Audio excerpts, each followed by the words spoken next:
Thank you, everybody, for coming. My name is Tasha Teets, and I'm also known on Facebook as Graveyard Girl. But I'd like to thank the South Dakota Genealogical Society and Mary Koss for having me here today to speak. I'm really excited. I'm also nervous because I'm shy. I'm not a public speaker, so just kind of hang in with me as we get started here. What's that? Just pretend we're gravestones. I was always told you're supposed to pretend that the audience isn't all naked, and that makes it worse. Right?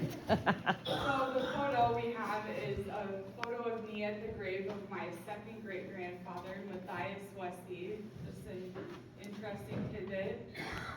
And for me, about myself, I am maiden name of Westy. I was born and raised in Aberdeen. I'm 34 years old. I've lived here my whole life, except for about 3 years where I lived down by Britain, South Dakota. And I have been married to John, my husband, for about 11 years. We have 3 kids, Chloe, Claire, and Charlotte, and we have a dog. And I work as a registered nurse since 2014. I like to read, bike, camping, different things like that in my spare time, and of course visiting cemeteries. So I have this page, Graveyard Girl, and I started that in about 2020. It was during the pandemic, and there wasn't a lot going on for me. I was kind of bored, and I started wandering cemeteries a couple years prior, more often. I mean, I've been visiting cemeteries for over 20 years, just as a history thing. I loved history as a child. And then started doing the Find a Grave app, which we'll talk more on later, and started to notice at the Sacred Heart Cemetery in Aberdeen here, a lot of these graves were unrecorded on Find a Grave. So I decided I was going to make a project of walking up and down the rows and documenting all the graves, taking photographs and entering memorials for folks who were not in there. So I think I did it over maybe like 4 to 6 months or something, and there were 1,800-ish memorials that I added. But then I became kind of obsessive with visiting the cemetery, putting a lot of photographs on my Facebook, and I kind of just felt like I was annoying my regular family and friends with that. So I put it in all one place, which was this Facebook page. I really didn't think much would come of it, but started slow, and now we have almost 12,000 followers. It is like almost 6 years later. I started a YouTube and an Instagram, but they're really unsuccessful compared to that. It's been so much fun building the community of other folks who, you know, love the things that I love. We can talk. I've made friends. I've met some folks out and about that follow the page who I've had great conversation with. So I'm really grateful for that community. I've also had some opportunities to do other speeches, and then I've done a couple magazines, which I was in the Aberdeen magazine here, and the South Dakota magazine, which was quite an honor. And so I was also asked to do a Keloland special, which I couldn't really believe that. I didn't really understand why at the time I was not doing anything that I felt was worthy of that. But anyways, going onward. So the goals of my page, these are just a few of those: to make connections, which I've been doing with so many people throughout the world. It's been amazing to watch. Sharing stories about the people who are buried at the cemetery that I think should live on. Sharing photos of what I see that's different or just ordinary. Tending my family graves was one of the big motivators for me. I started doing that. And then I wanted to branch out and volunteer, which I have been able to do that as well.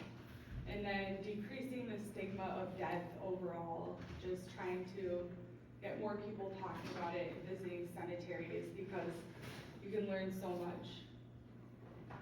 So on a taphophile, I just have a few things to share, is one who has an excessive interest in cemeteries and gravestones. passion and enjoyment for touring cemeteries may include photography, visiting famous graves, researching, reading epitaphs, and more. Kind of a strange word, but one of the words used to describe folks like myself. Interesting facts that I compiled here. Cemeteries were treated as some of the first public parks, encouraging visitors. Now hanging out there kind of seems like a taboo. We wonder why people go there sometimes. A graveyard is attached to a church, while a cemetery is not. So they are two different things, although frequently used interchangeably. And in 2023, the National Funeral Directors Association reported that 60.5% cremation versus 34.5% burial rates, and predict by 2035 that 80% of us will choose cremation. So it's kind of a thing for cemeteries. We're losing the monuments, we're losing a lot that was in the past by this cremation trend. Here's an epitaph that I've seen a few times. It's just kind of eerie. Pause, stranger, when you pass by. As you are now, so once was I. As I am now, so you will be. Prepare for death and follow me. And then I'm not sure if I can read the poem from here, but dear ancestor, this means so much to me that I found this poem, and it's exactly how I feel. Your tombstone stands among the rest, neglected and alone. The name and date are chiseled out on polished marble stone. It reaches out to all who care. It is too late to mourn. You did not know that I exist. You died and I was born. Yet each of us are cells of you in flesh and blood and bone. Our blood contracts and beats a pulse, entirely not our own. Dear ancestor, the place you filled 100 years ago spreads out among the ones you left who would have loved you so. I wonder how you lived and loved. I wonder if you knew that someday I would find this spot and come to visit you. So it started out by visiting my ancestors quite a bit, and this is just a family circus comic strip that I also felt portrays something that I have been doing. I visit my family graves, and I like to take photos of myself and my kids and whoever I can get. And the plan is to travel further distances just to locate family graves. And we go camping, so just planning to go to a few of these locations when I get the chance. And then here's a few pictures of when I visited my ancestors. We have some great-great-grandparents, great-grandparents, a second great-uncle. That one is not technically my ancestor, but it's in a cemetery where my ancestors are. It's one of the Woodman of the World stones that looks like a tree, and it was so tall that I had to get a photo with that. This is my grandmother's grandma, and then some second great-grandparents, second great-grandparents, two boys that are brothers of the one above them, so second great-uncles. And then I have in the corner my great-grandparents, and at the bottom is one of the furthest out that I found. It's my third great-grandfather. So that was so exciting to find him. And here's the story of finding his grave. So his name is Christian Holdorf. We always knew there was a Christian Holdorf in our family, and it was the brother to my great-grandmother. So they called him Uncle Chris throughout the family. Well, everybody would tell me when I had come across a grave in the Ashton Cemetery for a Christian Holdorf, I asked, this must be him, it's right near where we are, where we've settled. Oh no, he's buried at Sunset, so it must be a different person. Years went by and I kind of let it go. I would research here and there and not find much, but eventually one day I was able to get my hands on this Spink County history book, and I found the paragraph on the family which showed that he was the grandfather who had immigrated over as well, living with his family. So I determined on my own that this was my third great-grandfather. And and he was right nearby. I was so shocked and happy. The photo shows the girl is my great-grandma and her brothers. So one of the brothers is presumed to be the Uncle Chris that we knew of before we discovered this story. So I always think that's kind of a cool story. And here's cool gravestones that I've seen, not all of course, but I love the ones with the portraits. It's almost like meeting a friend, knowing someone beyond the grave. I've been watching these two for a long time. This is out at Colorado. It's one of the coolest graves I've ever seen. Looks like a log cabin and it's taller than me. These are called zinkies, and it's probably my favorite type of gravestone. They only made them for a certain time, but they stay really crisp, they don't get dirty. Up top, I found this in Sioux Falls. It looks like a large piece of petrified rock, wood, something. And then we have another piece of petrified wood in the corner. And here's another of the gravestones that resembles a tree. Those are kind of some of my favorites as well. Up in the top is one of the newer trends. People are putting QR codes on graves, and you can scan that and see into their life whatever their family wanted to put onto their memorial. So it's pretty cool to see those. I just wonder if it would become obsolete at some point, is my only concern. So I visited a lot of famous graves as well as just ordinary graves, but here are a few. Mount Moriah, of course. The Tomb of the Unknown Soldier. We went to Arlington when I was about 20. We have Sitting Bull. We have George Washington, Old and New Tomb. And then Buffalo Bill Cody in Lookout Mountain, Colorado. So more about Find a Grave is one of the websites that I use very often. It's an app and a website. Volunteers enter memorials for the deceased. And then you can add information like a biography. You can add photos of people, families, and graves. You can link individuals as family members. You can view the graves virtually, which is so helpful from long distances. I've been able to view graves of ancestors in Norway, and I've linked up with people who we're now in touch with, who are sharing their family photos with us, which me and my cousin are very thrilled about. And then you can also enter photo requests with that. So I have some photo requests out, hoping somebody in Norway will take a new updated photo of those graves, but it's been a while waiting, we'll see. Just some of the ways you can use that, and I like to write stories and biographies about the individuals that I find interesting. And here's how I research, or some of the ways. Ancestry.com, I don't have the paid membership, but you can find a lot just on the free membership. FamilySearch.org is one that I've recently kind of discovered, which is very helpful, doing the family tree and the names. Find a Grave, as I mentioned before, just using plain Google is helpful if you sort through reputable sources. County history books, like I mentioned, are a wealth of knowledge.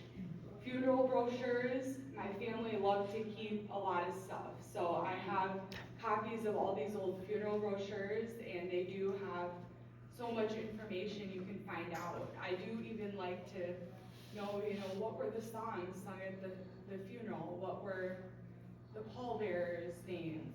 Things like that.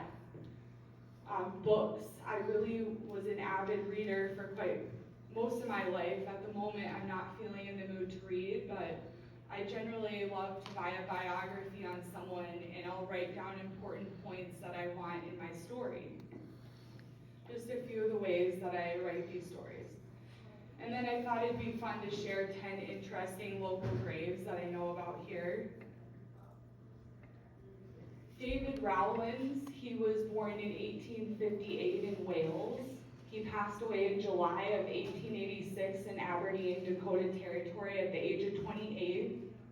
suffocated from noxious fumes while digging a well for water in the town. And he is the first burial that is recognized by the Riverside Cemetery. That's indicated by the #1 plaque on his grave. He's part of the self-guided cemetery tour, which has a really unique and cool brochure for Riverside. It's a trifold with quite a few stops encouraging folks to come visit. So I use this brochure quite a bit as well. He's supposedly the first obituary to appear in the local newspaper as well. And that's all I could find on him. Oh, I never find anything about that. John S. Reagan. He was born in 1850 and he died in 1881 in Brown County. He was about 31 years old, depending upon his birthday and death date. He had wintered on a home claim east of Bath. February 19th, he started walking toward Watertown, which I can't imagine doing in this day, but they did.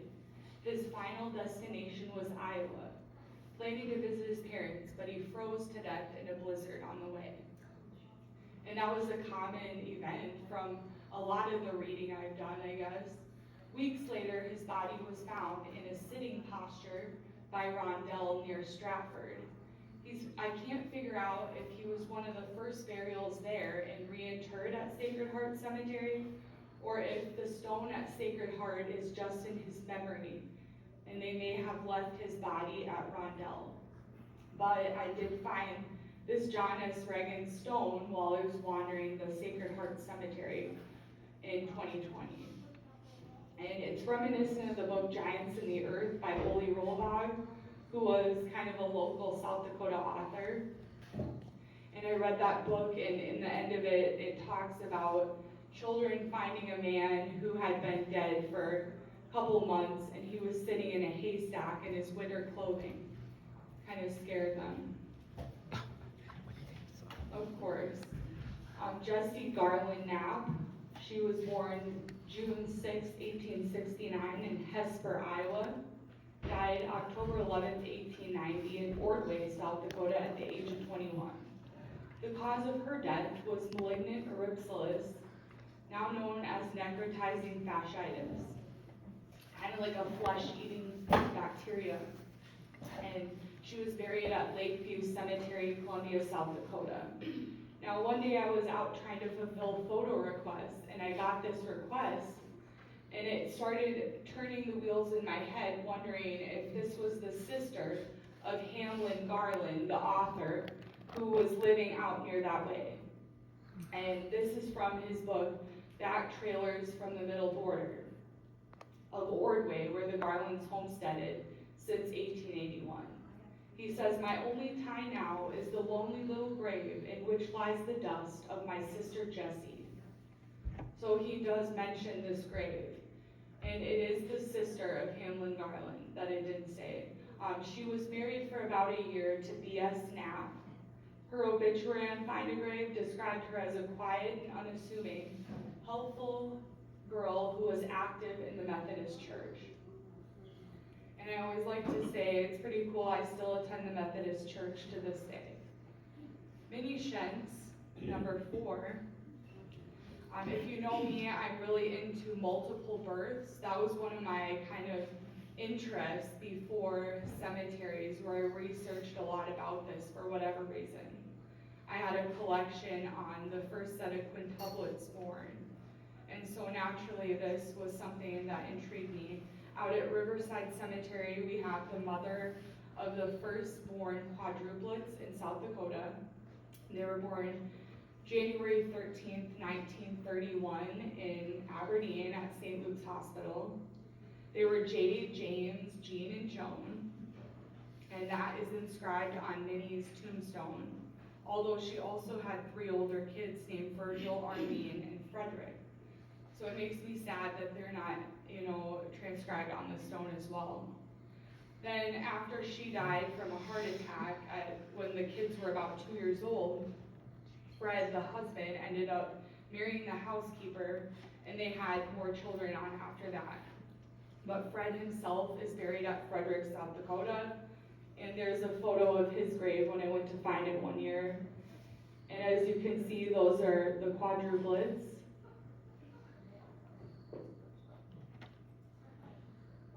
For Maurice B. Lamont, he was born May 8, 1889 in Aberdeen. He died September 26, 1915 out at Sand Lake in Brown County here at the age of 26. The cause was being shot in a duck hunting accident. He was buried at the Riverside Cemetery in Aberdeen here. There's a very large obelisk in memory of him. You'll see it when you drive on the south side of the cemetery. He's also part of the self-guided tour. In 1914, he partnered with the W.O. Wells company, forming Wells Lamont gloves, which are still sold worldwide, and they kept his name despite he was only with the company 6 months prior to his death. His family includes a wife, Margaret, who they were married in 1912, and they had 2 young sons. The youngest was only a couple months old at the time of his death. So quite sad there. And here we have John L.W. Zietlow. He was born December 8, 1850 in Germany. He passed on November 14th of 1922 in Aberdeen at the age of 71. He also is buried in the Riverside Cemetery, and as you can see, he's number 2 on the self-guided tour. So a lot of information I gleaned from that brochure, but also there was an exhibit in the Dakota Prairie Museum, a lot about him and his life in the telephone system that I learned about from. So he did multiple inventions in the industry, including a switchboard system and later direct dialing. He used different techniques than Alexander Graham Bell, who was credited as the inventor of the telephone. His family included a wife, Martha, who was married to him in 1878, and they also had 3 children, Jay, Forrest, Essie, and Nina. And JLW and his son installed wire, and his wife and daughters operated the switchboard, so it was quite the family affair that he did this. In the 1890s, Aberdeen had the greatest number of people to telephones worldwide. It's very hard to believe. The ratio of 1 to 7 people, compared to NYC, which had 1 to 15 people, and the USA as a whole, which was 1 to 22. So he did all this with one arm, as he lost his right arm below the elbow in a sawmill accident, which was what he was doing prior to being a telephone pioneer. Arden J. Anderson was born July 11, 1921 in Sisseton, South Dakota. He died on June 21st, 1983 near Webster, South Dakota. He was only 61 years old. He was buried at the Highlanda Lutheran Cemetery in Langford, South Dakota. This was an unsolved murder case.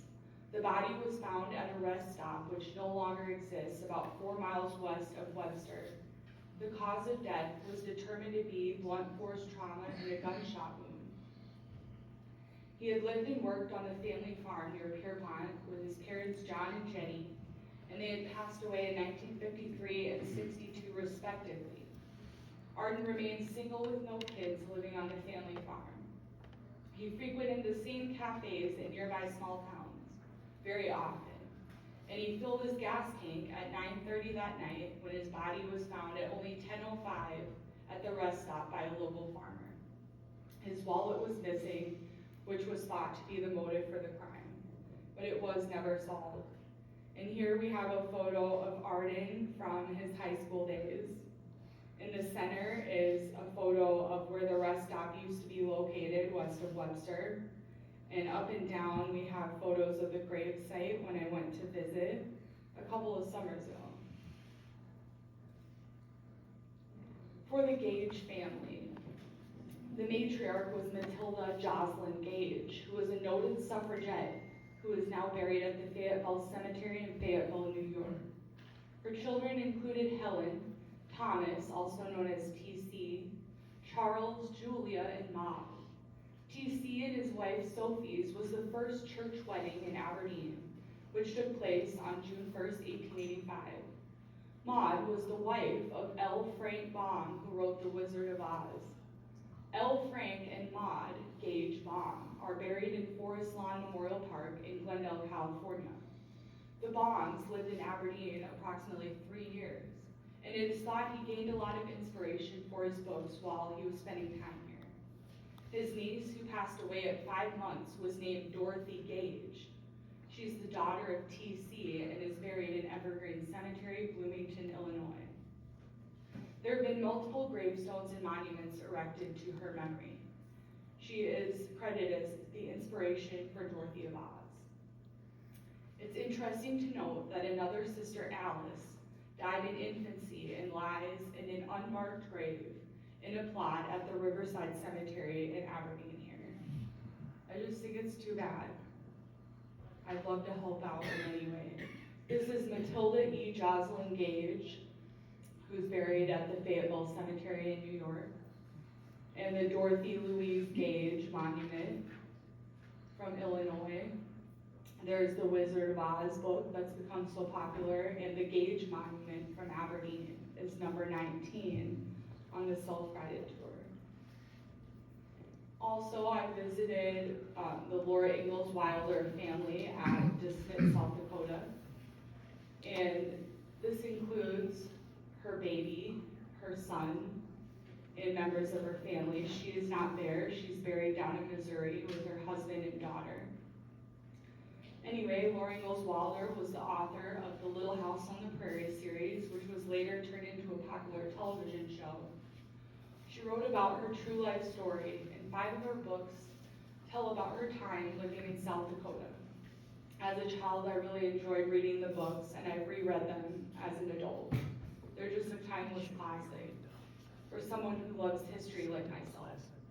The graves at DeSmit of the whole family include, beside Laura and her husband and daughter Rose, the marker for baby Wilder is a cenotaph. His exact burial place within the cemetery is not known, so the marker just denotes that he's here somewhere. And he died somewhere between 2 weeks and 1 month old. And then there's a photo of me standing next to Pa, the father's grave, and in a row are most of her sisters, and just out to the back is her youngest sister. And there's a sign that shows toward the Ingalls graves. It's just so cool. You can get up towards history that much, and there's not much of a crowd or anything. I've always known that that was one of the best places to go for tangible history. In the first 4 years, one of her books, which tells about the death of her son, and in the corner is a picture of Laura herself. And then number 10 is this Aysel Helgelien,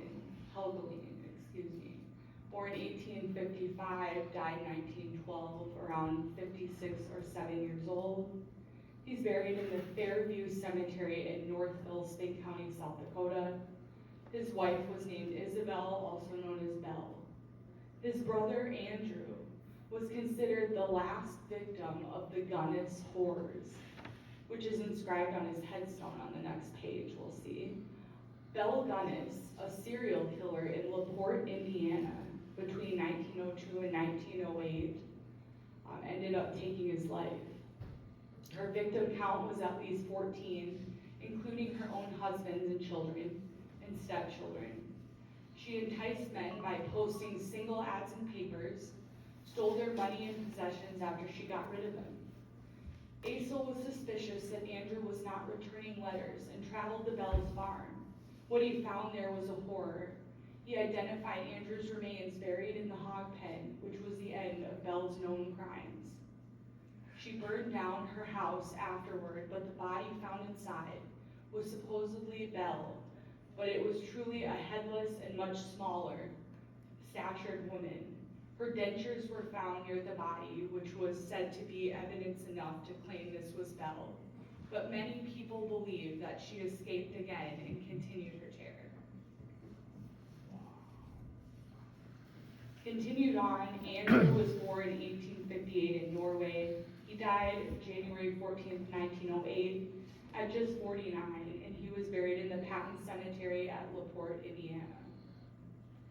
So here we see a stone that says, it's not, okay, his stone is in the corner, but one moment. In the memory of the unidentified victims of Belle Gunness on the 100th anniversary of the discovery of her crimes, 1908 to 2008. And then in the corner we have Andrew K. Helgeley, the last victim of the Gunness horrors. It really says it on his gravestone, which I found profound. And here's more information on Belle Gunness. She was born November 11th, 1859 in Norway, died 4/28/1908 at the age of 48, but she possibly faked her death. The body was exhumed in 2007 for DNA testing, which was found to be inconclusive. The grave was unmarked in Forest Home Cemetery at Forest Park, Illinois. So here's a photo of Andrew and a photo of Belle, who looks like a very scary woman. And that's the end of part one, what I've prepared, so thank you.